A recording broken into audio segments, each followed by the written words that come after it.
A paz do Senhor, seja bem-vindo a mais uma aula aqui do EBD em Foco. Eu me chamo Herberson e nessa aula eu vou ministrar a lição número 12 da revista CPAD do primeiro trimestre do ano 2022. A lição que tem como título As Epístolas Instruem e Formam os Cristãos. Essa aula é a aula de destaque aqui do EBD em Foco e eu vou destacar alguns pontos dentro da nossa lição. Essa lição que veio com o objetivo nos instruir sobre o estudo das cartas e epístolas do Novo Testamento. Vale ressaltar que aqui eu vou usar a carta e epístola como termos equivalentes, depois eu explico um pouco a diferença de cada um. Então, quando a gente lê as cartas do Novo Testamento, a gente tem ali instruções que foram dadas para os crentes da igreja primitiva, mas que servem para a nossa vida. E o escritor da revista colocou aqui alguns temas tratados dentro dessas epístolas, e no terceiro tópico ele explora um pouco mais alguns desses temas. Ele fala mais da salvação especificamente, da justificação, da santificação e da glorificação. São temas tratados dentro das cartas que nós aplicamos na nossa vida. Bem, como que vai ser essa aula? Vou explicar aqui a estrutura da aula. Primeiro, eu vou dar uma visão geral sobre as cartas, falar um pouco sobre as cartas, destacando algumas coisas dentro de cada uma aqui, como está na revista. Vou falar um pouco do terceiro tópico, da doutrina da justificação, santificação e glorificação. E vou apresentar alguns livros. Estou com alguns livros aqui, vou apresentar alguns livros que vão te ajudar a entender mais sobre esse assunto. Na segunda parte da aula, eu vou colocar assim uma segunda parte, que é porque eu vou falar um pouco sobre a interpretação das cartas. Quais são as dicas que nós temos dos livros, tirada dos livros, principalmente desse livro aqui, Entende o que Lês, do Gordon Fee. Quais são as dicas aqui de interpretação das cartas? Sabemos que nós temos que interpretar corretamente as cartas para aplicar na nossa vida. Então, eu vou fazer uma primeira parte focada dentro da lição e uma segunda parte que eu acredito que seja um tema que nós precisamos nos aprofundar, não somente para essa aula, mas para a nossa vida como um todo e aulas futuras que a gente vai ministrar, porque a gente precisa entender sobre interpretação bíblica, exegese bíblica, e eu vou falar aqui sobre esse tema. Vale ressaltar que eu já gravei um vídeo da lição. Quem já conhece o EBD em Foco sabe que nós gravamos 2 vídeos toda semana. O primeiro vídeo já foi postado na segunda-feira, é um vídeo com slide em PowerPoint, onde eu sigo cada tópico e subtópico do jeito que está na revista. Lá você vai acompanhar essa aula, você vai clicar nesse link, acompanhar essa aula, e você pode adquirir o slide no site ebdemfoco.com através da assinatura, que além dos slides, lá você vai encontrar também o conteúdo de apoio da lição como um todo, aula em vídeo, áudio PDF, que é totalmente gratuito, e o slide faz parte da assinatura que está dentro do contexto onde você adquire o slide, os sermões e cursos diversos. Você vai ter acesso dentro do nosso site. Então acesse ebdemfoco.com para conhecer. Tudo isso está na descrição desse vídeo para você clicar e conhecer o material. Além desse link para o site EBD em Foco, você vai encontrar link para aulas extras, aulas diferentes sobre o tema. Você vai encontrar link para material em PDF. Enfim, você vai ter vários links para aprender mais sobre esse assunto. Então não deixe de clicar na descrição do vídeo, no link na descrição do vídeo. Qualquer dúvida, você pode mandar uma mensagem no nosso WhatsApp. Nosso número é 94 98409 2869. Estamos implementando o sistema de automação no WhatsApp e quando você manda subsídio, aulas, provavelmente você já vai receber o conteúdo da semana atual ali totalmente gratuito no WhatsApp. Então manda mensagem para nós que nós estamos à sua disposição. Bem, vamos começar aqui o conteúdo da aula. No tópico 1, o escritor da revista vai destacar aqui alguns temas, Ele fala assim, como as epístolas paulinas nos instruem.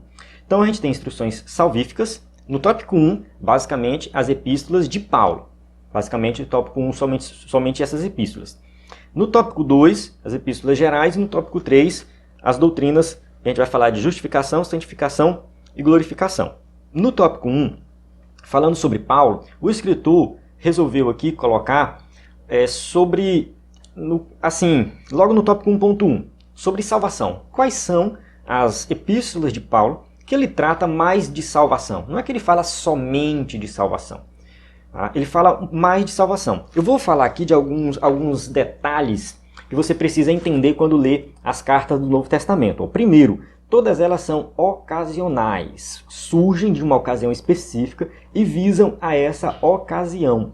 Então, você tem que entender que quando Paulo escreve aos Coríntios, tem uma situação específica que ele está tratando. Tem uma parte que Paulo fala que ele já tinha enviado uma carta. Então Paulo enviou uma carta para a igreja. Essa carta se perdeu, a gente não tem acesso a ela. Depois a igreja envia uma carta para Paulo e Paulo envia essa carta. Então a primeira carta que nós temos aos Coríntios foi a segunda carta que Paulo escreveu para eles. Então a gente já vê aí que são muitas informações que se perdeu no meio do caminho. A gente não sabe o conteúdo da primeira carta de Paulo e nem o conteúdo da igreja, que a igreja mandou para Paulo. A gente não sabe. É como se a gente estivesse ouvindo uma conversa no telefone, que nós chegamos no meio da conversa e estamos ouvindo só um lado, não estamos ouvindo o outro lado. Então, daí a dificuldade de interpretar as cartas do Novo Testamento, porque elas são ocasionais, numa situação específica, a gente só escuta um lado. Enfim, por serem ocasionais, não são tratados teológicos. Tá? Não é aquele negócio que Paulo sentou assim e falou assim, vou escrever aqui um resumo de toda a teologia que eu defendo, que eu acredito, que eu aprendi com Cristo. Não. Paulo não sentou com essa intenção de fazer um tratado teológico. Paulo ele escreve para tratar de situações específicas. Tem teologia nas cartas de Paulo? Muita teologia, mas aplicada num contexto específico. Então a gente tem que ter muito cuidado para entender a questão do contexto cultural, religioso, político, contexto literário da carta. Então tudo isso a gente tem que levar em consideração, eu vou falar daqui a pouco sobre isso. Assim, elas não foram escritas para fazer uma exposição da teologia cristã, então é sempre uma teologia aplicada a uma necessidade específica. Então, como eu já falei, é só reforçando aqui, que ela sempre foi escrita para reforçar a aplicação da teologia na prática. Eu acho que fica uma lição para nós, que principalmente quem gosta muito de estudar, fica muito preso na teoria e esquece de ir para a prática. E servir a Deus e trabalhar no reino de Deus é ir para a prática. É você atuar dentro do reino de Deus, cuidando de pessoas, tratando de pessoas, visitando pessoas doentes, visitando pessoas no hospital, vendo pessoas que estão em depressão, tratando de quem está na frente da igreja, que é pastor, principalmente, passa muito por isso, né? Trata de casais que estão querendo se separar. Mas eu acredito que todo cristão ele pode exercer esse papel. É claro que dentro de algumas situações específicas ele vai chamar o pastor, alguém mais entendido, para tratar da situação. Mas o que eu quero deixar claro é, o cristianismo é algo prático. A gente tem que pegar os escritos bíblicos, aplicar na nossa vida no cotidiano, na nossa vida cotidiana, em todas as áreas da nossa vida. Então as cartas elas deixam essas lições para nós. Então vamos aqui, logo para o primeiro tópico aqui, né, o tópico 1.1. Quando Paulo escreve aos Romanos, aos Gálatas, 1 Coríntios, 2 Coríntios, ele está falando muito da questão da salvação. Não é somente isso. Quando a gente vê a carta aos Gálatas, por exemplo, Paulo ele se apresenta rapidinho aqui, né? E ele já fala assim, logo aqui no versículo 6. Maravilho-me de que tão depressa passasseis daquele que vos chamou a graça de Cristo para outro evangelho. Então Paulo já trata direto no assunto. Paulo está revoltado. Algumas pessoas, né, entendem que aqui Paulo escreveu com urgência essa carta. Essa carta ela foi escrita assim com urgência. Paulo pregou o evangelho, o povo entendeu. Né? Paulo vai explicar, né, que ele expôs o evangelho da graça, de tal forma que eles chegaram a ver Cristo crucificado. Mas assim, ele não entende como foi que as pessoas se afastaram daquele evangelho. Ele fala, maravilha-me, ele está sendo irônico. Eu fico, né, impressionado como que vocês tão depressa deixaram o evangelho da graça para outro evangelho. Por quê? Porque tinha o problema dos judaizantes. Alguns crentes que estavam presos ao judaísmo e acreditavam que para ser salvo, primeiro tinha que ser judeu, tinha que circuncidar, tinha que fazer todos os rituais judaicos. E os crentes da Galácia estavam indo por esse caminho. Então Paulo trata dessa situação específica. Por isso que ele vai falar muito da lei, ele vai falar muito da questão da circuncisão, aí ele vai explorar mais o assunto sobre a graça de Deus. Então, a gente vê os temas que Paulo trata aos Gálatas depois mais desenvolvido em Romanos. Em Romanos, Paulo também fala da graça, cita Abraão, justificação pela fé. Então, ele trata desse tema de forma mais detalhada em Romanos. Como Paulo não conhecia a igreja de Roma, não conhecia assim, não tinha visitado ainda a igreja de Roma, conhecia alguns crentes que estavam lá, alguns irmãos de lá.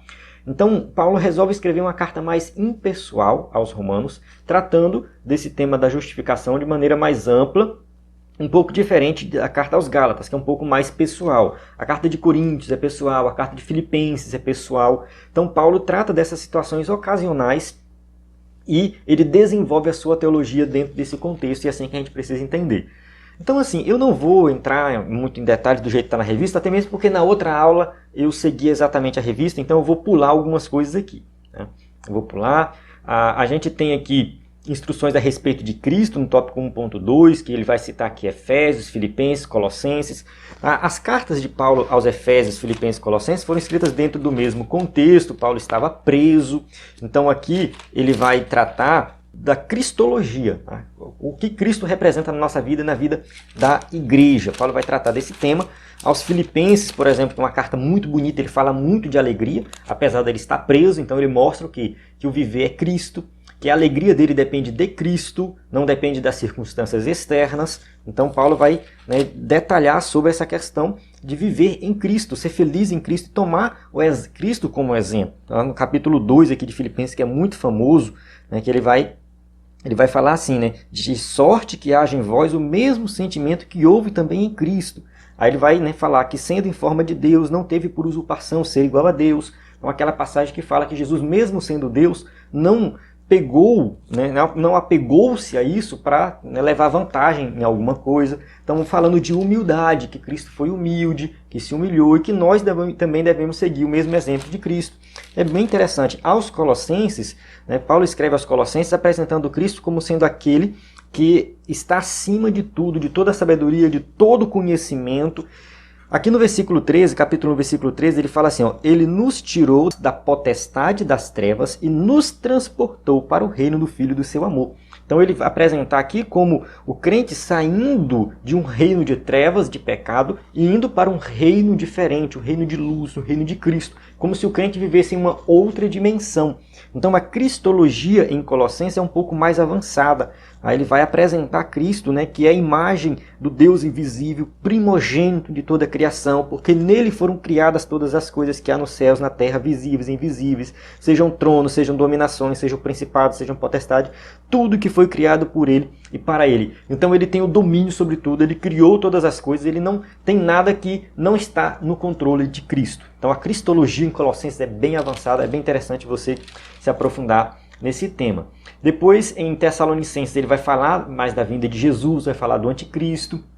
Não vou detalhar aqui, mas você, né, vai estudar e vai dar uma lida nessas cartas. É importante você ler essas cartas antes de ministrar a aula. Isso não dá tempo de ler todas, lê algumas. Lê as menores, de Filipenses, Colossenses, Efésios, que elas são menores, você lê rapidinho. As cartas de João também. E aí, no tópico 2, fala das epístolas gerais. Fala de Pedro, né, João, Hebreus, Tiago. Então também não vou entrar muito em detalhes nessa aula, até mesmo porque na outra aula está bem detalhado isso. E eu senão essa aula aqui vai ficar umas 2 horas, tá? E tem muita coisa para falar ainda, está anotado aqui, enfim. No terceiro tópico a gente tem sobre a doutrina da justificação. Eu vou falar rapidinho aqui da questão da doutrina da justificação, porque assim, Paulo apresenta a justificação basicamente em Romanos e Gálatas, tá? Onde ele mais usa. Aparece nas outras cartas, mas bem menos. É um termo jurídico que era usado na época para se referir a alguém que foi considerado justo. Que o juiz bateu o martelo e falou, você não tem nenhum crime. Tá? Todos os seus crimes de alguma forma deixaram de existir. Basicamente, isso poderia acontecer em algumas ocasiões e Paulo pega esse termo jurídico e traz para nós. Ele fala assim, olha, nós somos pecadores, certo? Condenados. Aí, quando a gente abre lá aos Romanos, que ele vai descrever a situação da humanidade, capítulo 1, capítulo 2, capítulo 3, né, a conclusão que Paulo chega aqui, ele fala assim, ó, versículo 20, capítulo 3, versículo 20. Ó, por isso, nenhuma carne será justificada diante dele pelas obras da lei, porque pela lei vem o conhecimento do pecado. Tá? Aí, versículo 23, porque todos pecaram e destituídos estão da glória de Deus. A conclusão de Paulo é o seguinte, é que todos pecaram, ninguém escapa do inferno, está todo mundo condenado e ninguém vai ser justificado pela lei. Que Paulo ele vai tratar aqui no capítulo 1 das pessoas de forma geral. Todos estão condenados. No capítulo 2 ele vai pegar o judeu. Olha, vocês também estão condenados, porque vocês receberam a lei, mas vocês também estão dentro do pacote dos condenados. Aí a conclusão dele é que todos pecaram e nem sequer a lei salva, porque não é o propósito da lei. Aí, como é que eu vou ser salvo? aí que ele vai explicar, né? Sendo justificados, versículo 24, né? 3:24, sendo justificados gratuitamente pela sua graça, pela redenção que há em Cristo Jesus. Então, aqui Paulo vai dizer o seguinte, que o que me torna justo, sem pecado, onde Deus bate o martelo, que é o justo juiz, ele bate o martelo e fala assim, olha, a partir de agora, fulano de tal não tem mais pecado. O que garante a minha justificação é o sacrifício de Cristo. Então, ele paga o preço que eu deveria pagar. Quando ele paga o preço, aí Deus bate o martelo e fala, o Herbson agora é justo. Não por mérito meu, não porque eu mereço ser salvo, não porque eu tenho alguma coisa que agradou a Deus. Eu, você, qualquer pessoa que alcança a salvação. A salvação é alcançada por meio do sacrifício de Cristo. Somos justificados pela fé. Nós cremos no seu sacrifício. E Deus vai lá e fala, a partir de agora, esse aqui que creu, ele é salvo, porque ele não tem mais condenação. Então, a justificação é algo pontual, acontece no momento específico e simboliza ali a retirada de toda a condenação. Toda a condenação. Se eu quero me aprofundar nesse tema. Eu tenho aqui um livro de teologia sistemática que fala sobre isso, né, de Miller de Erickson. Qualquer livro de teologia sistemática, seja ele pentecostal, tradicional, arminiano, calvinista, não importa. Ele vai tratar da justificação. É um tema presente em livros de teologia sistemática. Tem livros que falam especificamente sobre a justificação. Não, um livro todo sobre justificação. Tem, mas os livros de teologia sistemática também tem. Tem uma doutrina que vale a pena você se aprofundar. Então, ele simboliza esse momento inicial da salvação, onde Deus bate o martelo, considera inocente, tira o pecado, ou seja, Cristo pagou o preço, ele tira a condenação e nós não somos mais condenados.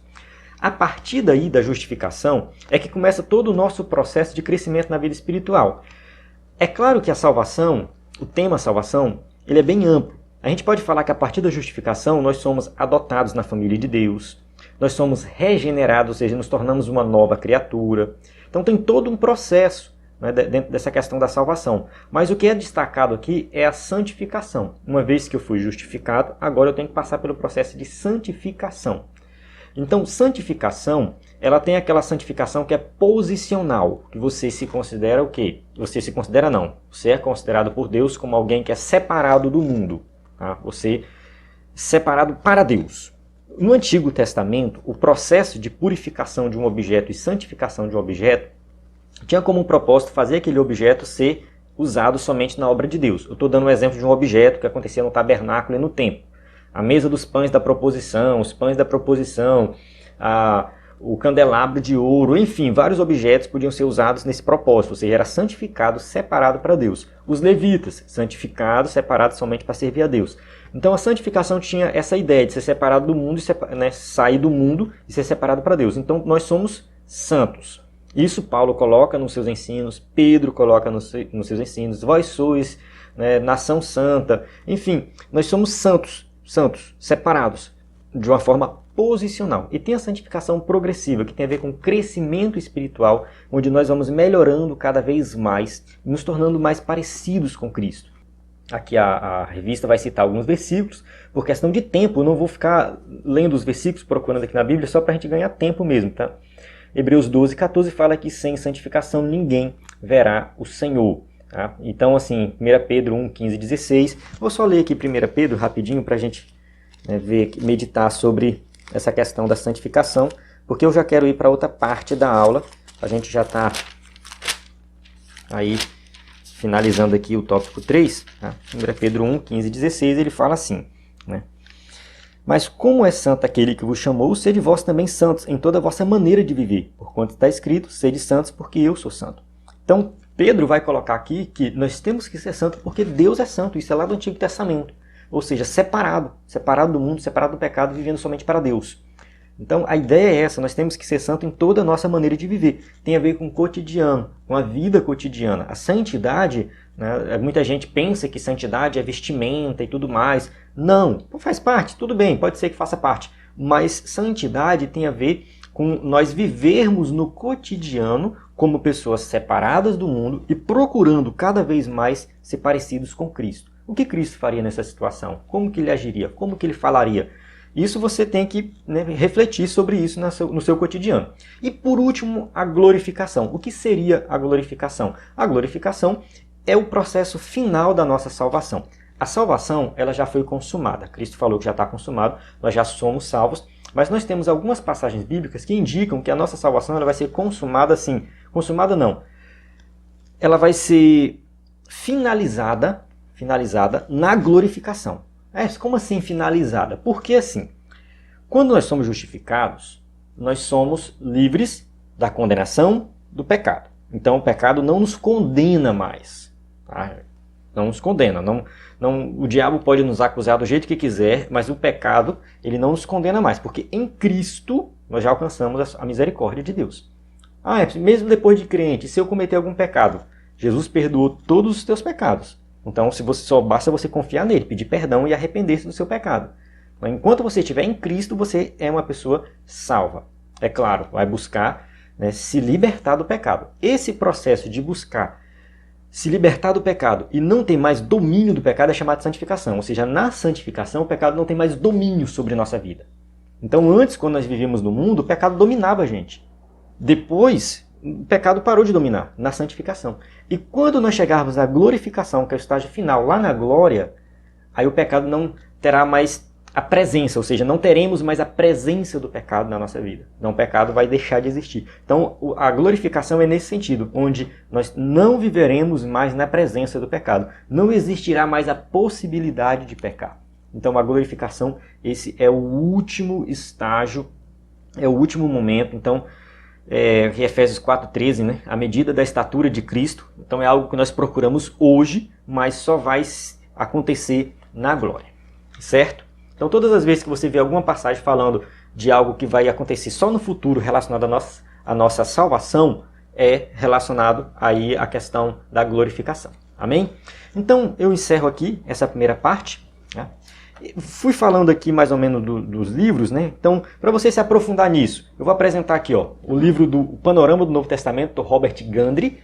Ele vai apresentar os livros do Novo Testamento como um todo, não somente as cartas, fazendo um panorama, contexto histórico, cultural, isso é muito importante. Esse aqui do Brodus David Halley, na introdução ao estudo do Novo Testamento, ele é um pouco mais pesado, mais acadêmico, mas é muito bom também. Tem outro, esse aqui do Berkhof, que é a introdução ao Novo Testamento, do Louis Berkhof também. Ele vai fazendo esse estudo detalhado das epístolas e dos livros do Novo Testamento como um todo. E, além desses livros, agora eu vou entrar na outra parte da aula, que é sobre interpretação bíblica, e daí a importância de você estudar sobre a interpretação das cartas do Novo Testamento. A interpretação bíblica do Roy Zuck, ele é muito importante, esse livro, porque ele vai fazer uma abordagem, assim, eu gosto dele, tem gente que não gosta, mas ele vai fazer uma abordagem assim, a interpretação das figuras de linguagem, a interpretação das parábolas, a interpretação das profecias, a interpretação das narrativas, o contexto cultural, ele vai falar da transposição do contexto cultural, gramatical, literário. Então ele vai fazer uma abordagem geral que se aplica em todos os escritos do Novo Testamento e do Antigo Testamento. Então ele não é igual esse aqui, por exemplo. Esse aqui, que é o Introdução à Hermenêutica Bíblica, do Walter Kaiser e do Moisés Silva, esse aqui ele já pega por blocos da Bíblia. Então a gente tem aqui, por exemplo, compreendendo o sentido dos gêneros literários, vai falar de gêneros de forma geral, e aí ele entra em cada detalhe. A narrativa, que ele vai pegar as narrativas basicamente do Antigo Testamento, a poesia e a sabedoria, os evangelhos, as cartas, sobre o futuro, o significado da profecia. Então ele vai falar especificamente das cartas. E esse outro aqui, que é o Entende o que Lês, do Gordon Fee, do Douglas Stuart. Eu acho que esse aqui é o melhor, mais acessível para o professor da EBD. Ele vai, aqui na parte das epístolas, ele fala assim, epístolas aprendendo a pensar contextualmente. Então, nesse capítulo, ele vai abordar aqui sobre a exegese das epístolas e ele vai dar alguns exemplos. Então, ele trabalha especificamente das epístolas. Então, só para você entender a estrutura desse livro, que ele fala das epístolas, aí ele fala das narrativas do Antigo Testamento, ele fala de Atos dos Apóstolos, ele fala das parábolas, ele fala da lei, dos profetas, Salmo. Então ele é mais específico dentro de cada livro da Bíblia, de cada estrutura da Bíblia, de cada gênero literário. Eu gosto dele por causa disso. E aqui ele vai dar algumas dicas de como você interpreta uma carta. Eu já falei no começo um pouco das situações ocasionais que elas foram escritas, você tem que levar isso em consideração, mas ele vai dar aqui algumas dicas. Por exemplo, primeiro o contexto histórico. Quando você for interpretar uma carta do Novo Testamento, você tem que ler ela toda. Eu vou interpretar a primeira carta de Pedro. Tá? Então você está aqui aberto em Pedro. Você vai ler Pedro em, sei lá, 2 ou 3 traduções. É bom você ler mais de uma vez em traduções diferentes. Como são textos pequenos, dá para você fazer essa leitura tranquilamente. Tá? Fez essa leitura, você vai selecionar o trecho que você quer explicar, que você quer pregar, que você quer ensinar. Pode ser um capítulo inteiro, pode ser um parágrafo. Por exemplo, aqui do capítulo 1, versículo 22 ao versículo 25, é um parágrafo. A minha Bíblia está em negrito, aqui o P, purificando a vossa alma. Então esse P em negrito indica que começa um parágrafo. Eu vou estudar esse parágrafo de maneira mais detalhada, levando em consideração o contexto como um todo. Escolhi o meu parágrafo, eu tenho que fazer algumas anotações. É claro que você pode fazer algumas anotações da carta como um todo. Dá uma lida sobre num comentário, não no comentário, tá? Deixa o comentário por último. Comentário de Pedro, deixa por último. Tá? Pega o panorama, introdução ao Novo Testamento, dá uma lida no contexto, quando Pedro escreveu, qual o contexto que ele estava, contexto histórico, cultural, religioso. Procura entender o contexto que Pedro estava vivendo quando escreveu essa carta. Depois, quando você começar a ler ela novamente, você leu, estudou esse contexto, voltou para a carta, você vai começar a perceber alguns detalhes aqui dentro dessa carta. Você vai fazer anotações, anotar as primeiras impressões, o que você percebeu dentro do que você leu. Então, o que você percebe acerca dos próprios endereçados. Então, você vai ter a questão do contexto religioso, cultural, político. Segundo, vai anotar o que você percebeu aqui das pessoas que receberam essa carta, as informações que você conseguir coletar aqui. Então, você vai anotar por último, depois, as atitudes do escritor. É uma carta de repreensão, de apelo, de exortação, de motivação. O que Paulo, Pedro, Tiago, João tem em mente quando escreve essa carta especificamente? Então pensa assim, o que ele estava fazendo aqui? Então dê uma estudada na carta e procura anotar sobre isso aí. Anote qualquer pista com relação à ocasião da carta. O que indica alguma ocasião, Paulo estava preso aqui, os crentes da Galácia estavam desviando-se do verdadeiro evangelho. Então procure entender essa questão que você vai conseguir compreender melhor. Tá? E as divisões naturais e lógicas da carta. É claro que se você for fazer um estudo só de um parágrafo, beleza. Mas se você for fazer um estudo da carta como um todo, procure ver quais são as principais divisões, os principais tópicos. Esquece um pouco os capítulos que estão aqui e procura perceber quais são as divisões lógicas da carta. Quando a gente pega as cartas de Paulo, principalmente, Efésios, por exemplo, Filipenses também, ele tem uma primeira parte que é basicamente teórica, é muito mais teológica. Uma segunda parte é mais aplicada, é mais por cotidiano. Então Efésios é bem dividido nesse sentido. Capítulo 1, 2 e 3, Paulo fala da sublimidade de Cristo, que está sentado nas regiões celestiais. Ele fala do mistério do Evangelho que foi revelado. Ele fala que antes nós estávamos no mundo, mortos em delitos e pecados. Teologia pura. Quando ele vai ali para o capítulo 4 em diante, ele fala: ei, você que mentia, para de mentir. Ei, pai, cuidado na hora de educar seu filho. Não trate mal seu filho. Ei, filho, obedeça seu pai. Ei, escravo, obedeça seu senhor. Ei, senhor, trate bem o seu escravo. Então ele vai para o cotidiano, ele vai para a aplicação. Então a gente percebe essas divisões. Tá? Então divisões que a gente tem dentro de Efésios, mas que tem nas outras cartas também. Então procure compreender essas divisões e ver onde é que você está ministrando, tá? Porque isso vai te ajudar na ministração. Então, anotando essas divisões da carta, você consegue ter uma compreensão mais profunda e, enfim, você vai conseguir compreender melhor o que esse escritor falou para os crentes daquela época, naquele contexto. Esse é o papel da exegese. Você compreender o que o texto significou para os primeiros leitores, para os primeiros ouvintes, o que Paulo tinha em mente, você vai fazer esse trabalho.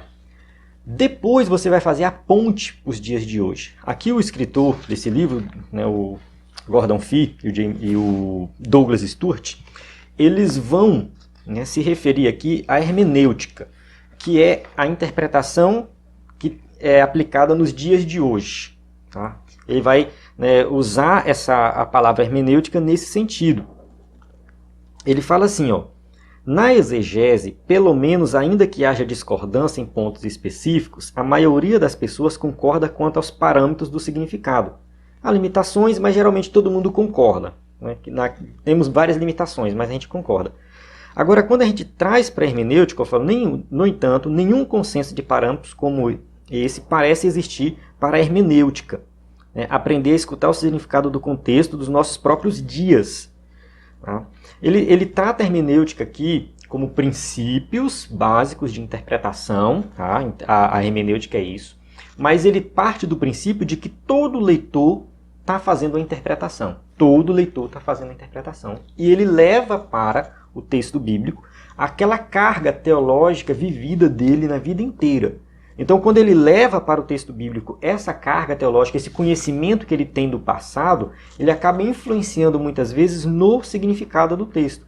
Ele quer dizer que o texto significa algo, mas que não é que aquilo saltou naturalmente do texto, é que ele impôs ao texto o seu pensamento, aquilo que ele já vem carregando.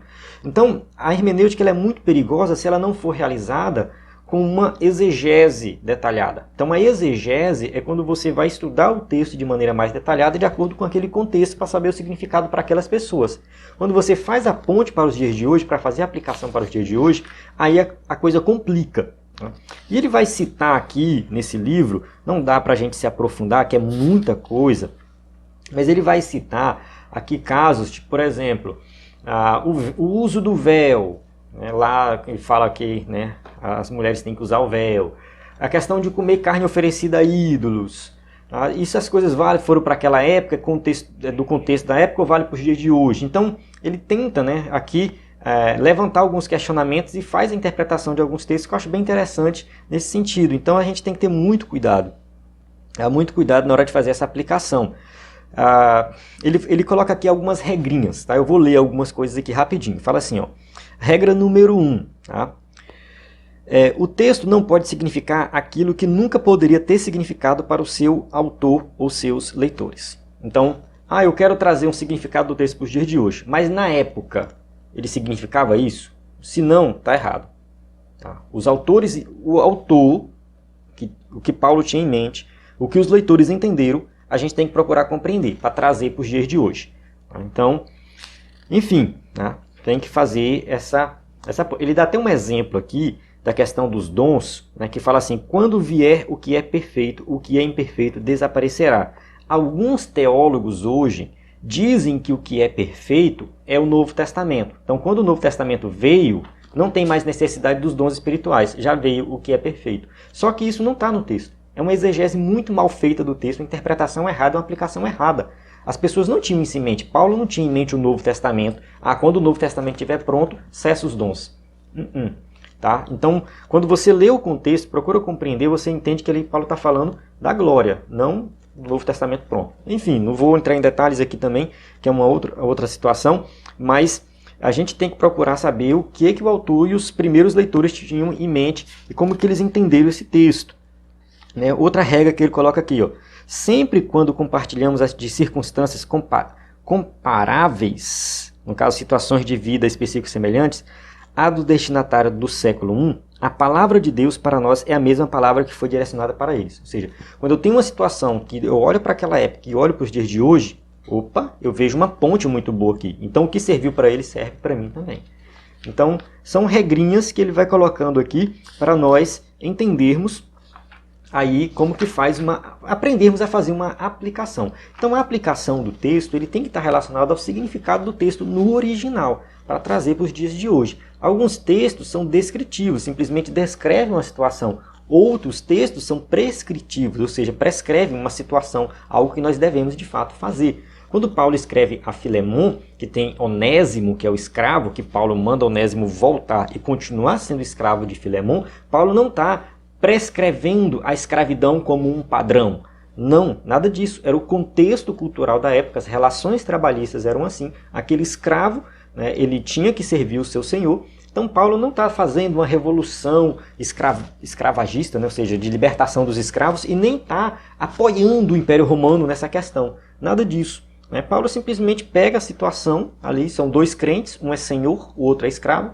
Paulo trata de unir os dois e coloca assim: apesar da lei dizer que Filemon pode matar Onésimo pelo que ele fez, pena de morte porque o escravo fugiu, você não vai fazer isso, Filemon, porque agora você está com Cristo. O teu tratamento com ele agora é um tratamento de irmão. Então tem uma mudança muito radical nessas relações. Apesar da lei permitir, ele vai agir diferente. E você, Onésimo, que poderia muito bem continuar fugindo, você vai voltar e servir a ele, como se estivesse servindo ao próprio Cristo. Então a gente tem uma mudança, uma transformação, e o contexto aí, né, a gente tem que entender o contexto da escravidão daquela época para aplicar essa passagem nos dias de hoje. Tá? Não existe mais hoje senhor e escravo. E se existir, está errado.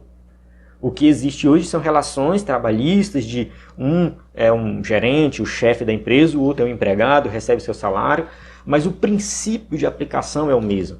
Que você, né, que é um funcionário, servir o seu gerente, o seu patrão, como se estivesse servindo o próprio Cristo. Tá? E o patrão, que é crente, tratar bem os seus funcionários e não ficar humilhando eles. Então a gente tem agora uma relação diferente. Então a gente traz para o nosso contexto e faz a aplicação dessa forma, voltando-se para o nosso contexto, pegando os princípios que estão ali no texto original.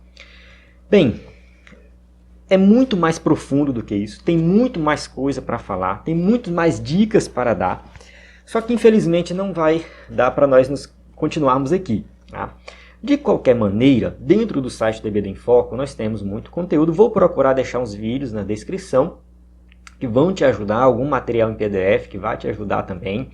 E você, que é professor do EBD, vai começar a se aprofundar dentro desse tema para entender mais sobre exegese, hermenêutica, interpretação de forma geral, Antigo Testamento, Novo Testamento. Inclusive tem tem um curso de interpretação dentro do site ebdemfoco.com. Quem é assinante tem acesso a esse curso, um curso de interpretação, de exegese. Então você vai acessar lá, você que é assinante pode acessar lá em cursos diversos, você vai ter acesso a esse curso. Então acesse lá ebdemfoco.com. Eu conto com sua participação nas aulas, deixe seu comentário se você chegou até aqui no final da aula. Muito obrigado, comente, deixe sua participação. Eu leio todos os comentários, às vezes não tenho tempo de responder todos, mas todos eu leio sim.